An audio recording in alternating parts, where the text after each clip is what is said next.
जय माता दी दोस्तों, जय श्री हरि। स्वागत है आपका हमारे YouTube चैनल अभव्या वर्ल्ड में। दोस्तों, आज की इस वीडियो में हम आपके लिए श्रावण मास के शुक्ल पक्ष में पड़ने वाली पुत्रदा एकादशी की व्रत कथा लेकर आए हैं। श्री युधिष्ठिर जी कहने लगे, हे भगवान, श्रावण शुक्ल एकादशी का क्या नाम है? व्रत करने की विधि तथा इसका महात्म कृपा करके कहिए। मधुसूदन कहने लगे, इस एकादशी का नाम पुत्रदा है। अब शांतिपूर्वक इसकी कथा सुनिए। इसके सुनने मात्र से ही वायपेय यज्ञ का फल प्राप्त होता है। द्वापर युग के आरंभ में महिष्मती नाम की एक नगरी थी, जिसमें महिजीत नाम का राजा राज्य करता था। लेकिन पुत्रहीन होने के कारण राजा को राज्य सुखदायक नहीं लगता था। उसका मानना था कि जिसके संतान न हो उसके लिए यह लोक और परलोक दोनों ही दुखदायक होते हैं। पुत्र सुख की प्राप्ति के लिए राजा ने अनेक उपाय किए, परंतु राजा को पुत्र की प्राप्ति नहीं हुई। वृद्धावस्था आती देखकर राजा ने प्रजा के प्रतिनिधियों को बुलाया और कहा, हे प्रजाजनों, मेरे खजाने में अन्याय से उपार्जन किया हुआ धन नहीं है। न मैंने कभी देवताओं तथा ब्राह्मणों का धन छीना है। किसी दूसरे की धरोहर भी मैंने नहीं ली।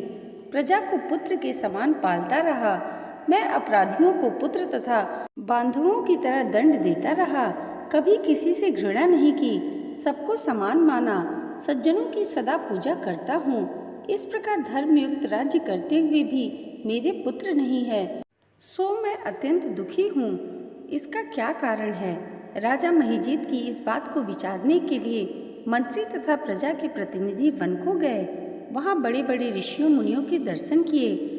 राजा की उत्तम कामना की पूर्ति के लिए किसी श्रेष्ठ तपस्वी मुनि को देखते फिरते रहे। एक आश्रम में उन्होंने एक अत्यंत वयोवृद्ध धर्म के ज्ञाता बड़े तपस्वी परमात्मा में मन लगाए हुए निराहार जितेंद्रिय जितात्मा जित क्रोध सनातन धर्म के गूढ़ तत्वों के जानने वाले समस्त शास्त्रों के ज्ञाता महात्मा लोमेश मुनि को देखा, जिनका कल्प के व्यतीत होने पर एक रोम गिरता था। सबने जाकर ऋषि को प्रणाम किया। उन लोगों को देखकर मुनि ने पूछा कि आप लोग किस कारण से आए हैं? निसंदेह मैं आप लोगों का हित करूंगा। मेरा जन्म केवल दूसरों के उपकार के लिए हुआ है, इसमें संदेह मत करो। लोमेश ऋषि के ऐसे वचन सुनकर सब लोग बोले, हे महर्षि, आप हमारी बात जानने में ब्रह्मा से भी अधिक समर्थ हैं, अतः आप हमारे इस संदेह को दूर कीजिए। महिष्मतीपुरी का धर्मात्मा राजा महिजीत प्रजा का पुत्र के समान पालन करता है, फिर भी वह पुत्रहीन होने के कारण दुखी है। उन लोगों ने आगे कहा कि हम लोग उसकी प्रजा हैं, अतः उसके दुख से हम भी दुखी हैं। आपके दर्शन से हमें पूर्ण विश्वास है कि हमारा यह संकट अवश्य दूर हो जाएगा, क्योंकि महान पुरुषों के दर्शन मात्र से अनेक कष्ट दूर हो जाते हैं। अब आप कृपा करके राजा के पुत्र होने का उपाय बतलाएं। यह वार्ता सुनकर ऋषि ने थोड़ी देर के लिए नेत्र बंद किए और राजा के पूर्व जन्म का वृत्तांत जानकर कहने लगे कि यह राजा पूर्व जन्म में एक निर्धन वैश्य था। निर्धन होने के कारण इसने कई बुरे कर्म किए। यह एक गांव से दूसरे गांव व्यापार करने जाया करता था। एक समय ज्येष्ठ मास के शुक्ल पक्ष की द्वादशी के दिन मध्याह्न के समय वह, जबकि वह 2 दिन से भूखा प्यासा था, एक जलाशय पर जल पीने के लिए गया।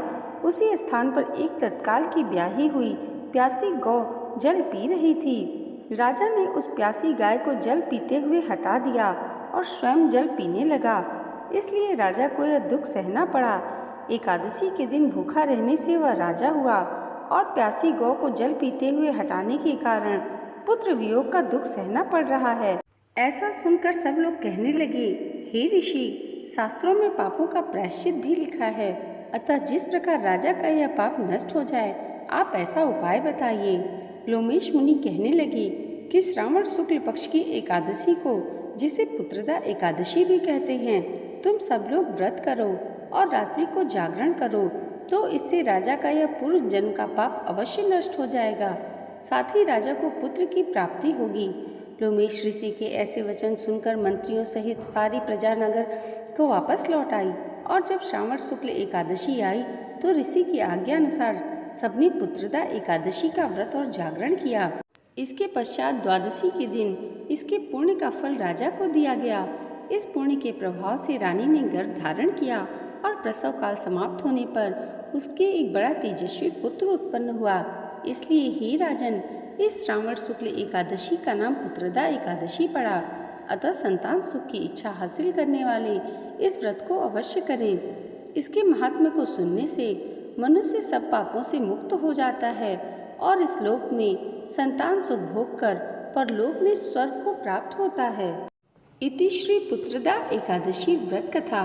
दोस्तों, आज की वीडियो अगर आपको अच्छी लगी हो तो कमेंट बॉक्स में जय श्री हरि जरूर लिखिएगा और इसे लाइक और हमारे चैनल पर पहली बार आए हैं तो सब्सक्राइब करना मत भूलिएगा।